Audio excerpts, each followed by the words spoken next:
Yun guys, welcome guys. Magluluto tayo ng ano ngayon, ng sinigang sa miso. Pork sinigang sa miso. Yung bago yun, no? Pork sinigang sa miso. So, gagamitin natin bago. Try lang natin kung ano, kung okay din.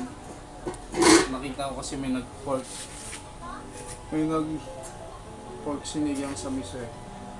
Try natin kung masarap. Pero pag nag-ano kasi ako, pag nag-ano kasi ako, sinigang sa miso, maya-maya ko yung Imelda. Yung nilalagay akong sekreto. So, lagay din natin dito. Saka medyo may iba yung pagluto natin dito sa baboy. Bali, ang i-isay lang natin dito, bawang, bawang tuloy, itong luya lang at saka yung miso. Tapos, ito bigyan na natin. Ito bigyan na natin. Hindi na natin hindi tayo magigisa ng ano, ng bawang, sibuyas, kamatis.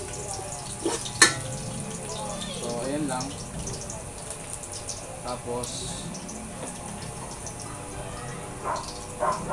miso na. Medyo papulayin pa natin ng konti. Palabasin natin yung aroma ng luya.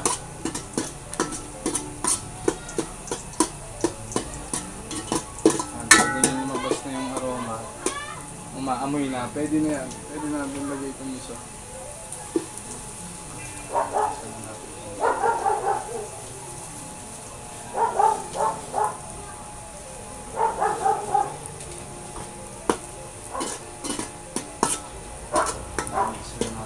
Mamaya, lagyan na natin ng tubig.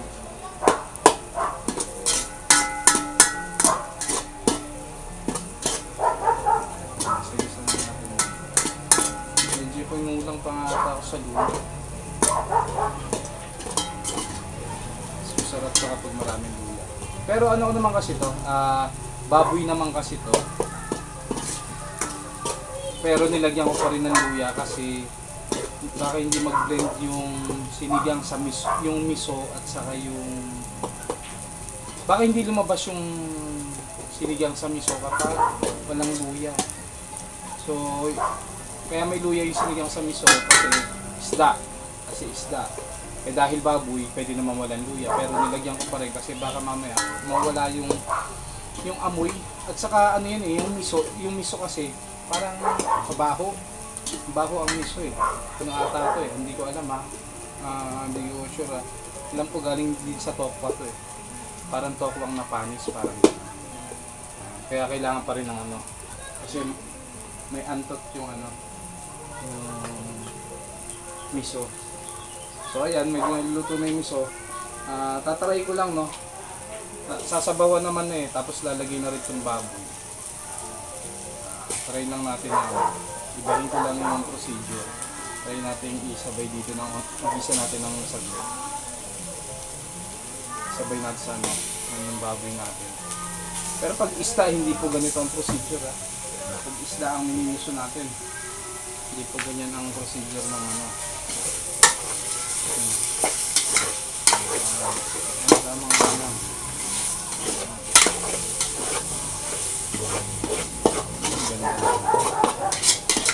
Yung ito sa ilalim.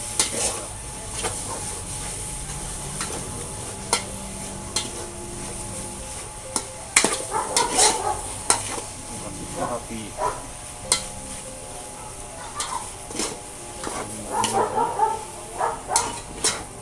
Ano yung luya at sa miso. Pwede na siguro ano yan. Sabawan yan. Kasi nga ang miso tapos pag isasabaw na kanin yun sasabaw yun tapos ready so lagyan na natin ang ano yan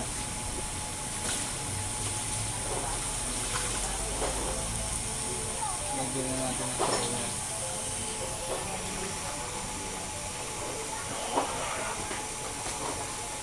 Buwan na natin yan sa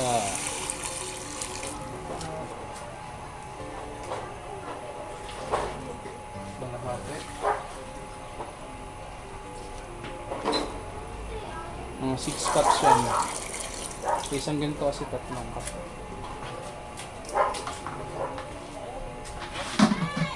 Pero 3 cups siyang, ay 6 cups siyang nilagay ko. Halo-haloy natin. Halo-halo muna. Ayan. Tapos dito na natin ilalagay din yung, dito na rin natin ilalagay yung, ano po, lambayan na natin siya umubugan. Dito na natin ilalagay yung sibuyas. So para na tayo nagsisigang na ano, inisa lang talaga natin sa luya yung miso. Yung palalasugin na natin yan. Ayun. Tapos, okay, yan lang muna po. Pakuluan natin, takpan natin. Tapos, pumpo natin siya hanggang sa kumulo. Tapos balikan po natin. Ayan po. Balikan po natin. Ayan guys. Kumukulo na siya after 3 minutes. No? Kumukulo na siya. So, lagyan na natin ng onting asin. Tapos, lagay na natin itong pork cubes. Tapos, lagay na natin lahat ng gulay. Sabay-sabay na natin yung okra, labanos, sitaw. Sa sinigang ko, pasensya na po, di po talaga ako naglalagay ng talong. Hindi po nauubos, wala pong kumaka.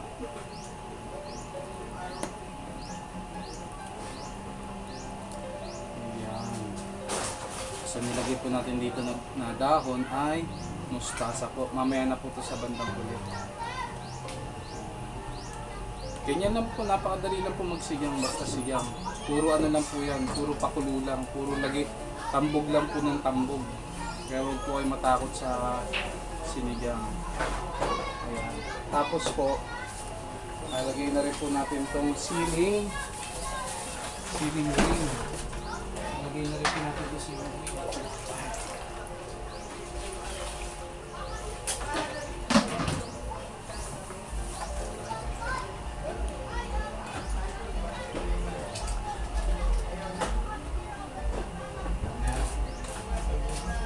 Natin sa siling green. Sabay na natin yan para umaroma na agad siya. Para yung aromatic kumalab na. Ayan, ano, yung puti-puti niya, yan yung ano, yan yung miso. Yung luto ng puti. Yan. Ganyan na po nagsigang. Halo-halo lang. Tapos, tulo ulit. Ayan, tulo. Ayan, pabalikan po natin mamaya yung pag kulo na po ulit. Yun guys, semi malambot na ang ating mga gulay. So guys, make sure yun dun sa unang kulo. Dapat, pag bago nyo lagay yung gulay, na half cook na o palambot na yung baboy nyo ha. Tapos ngayon, kumulo na ulit siya. Lagay natin yung sinigang mix. Yan. Lagay natin sinigang mix. Mekos lang. Ayan, naasin yan. Ayan, naasin yan. Ayan o, hindi pa overcook yung ano. Kasi malambot na kanina yung ano yung baboy. So, kumulo pa lang siya ng 10 minutes. Pagkalagay natin nung paluto na yan. So, eto ngayon yung sikreto ko sa sinigang sa miso na isda. Pero, i-ano rin natin, i-apply natin sa sinigang sa miso, pork sinigang sa miso. Apply din natin dito to. So ito po yung nilalagay kong sikreto sa sinigang sa miso na maya-maya o kaya imelda. Ito, kakang gata. Yan, nilalagyan ko po ng gata para po maging makrema, maging creamy yung sabaw. Para sabaw pa lang, ulam na. Ayan po. Ayan. Sikreto natin yan. So, mekos lang. Ayan. Ayan na po, gumanda na yung kulay, di ba? Ano po ang sikreto dyan? So, yung baboy po natin, lambot na po yan. Tapos, pakuluin lang natin yung gata, ano? Siguro mga 5 minutes pa. Pag kulo ulit niyan, lalagay na po natin yung dahon. Tapos another 3 minutes. Diba? So, pakuluin lang natin ang todong kulo. Or hanggang sa maluto yung gata po. Yan, takpan muna po ulit natin. Balikan po natin siya mamaya. Yan guys, di na natin pinaabot ng 5 minutes na kulo. 2 minuto lang yung kulo. Yun oh. Ang ganda ng kulay boy. Ngayon, tikman muna natin bago natin lagay yung pinakahuling dahon. Ano? Mustasa. Tignan natin anong kulang.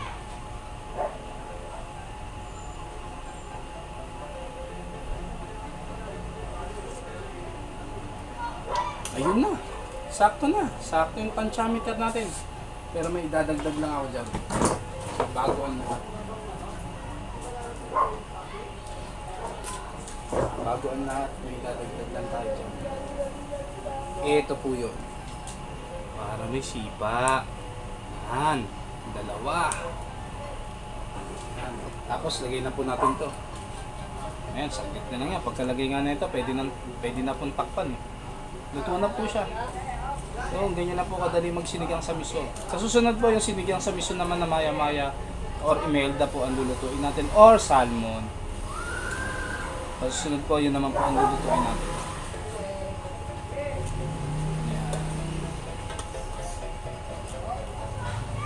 Yan. Tapos, lubog-lubog lang po natin.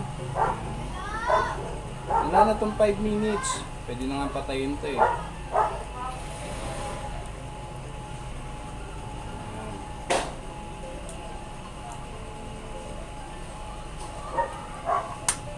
Yan, sakto na oh. Yan. Mga 30 seconds siguro. Yan, okay na po. Luto na po ang ating pork sinigang sa miso. Hindi. Ano pala to? Creamy pork sinigang sa miso. Yan ang ating luto. Yan po ang ating dish ngayon. Tikman nga natin ulit. Tumalab na agad yung siling labuyo.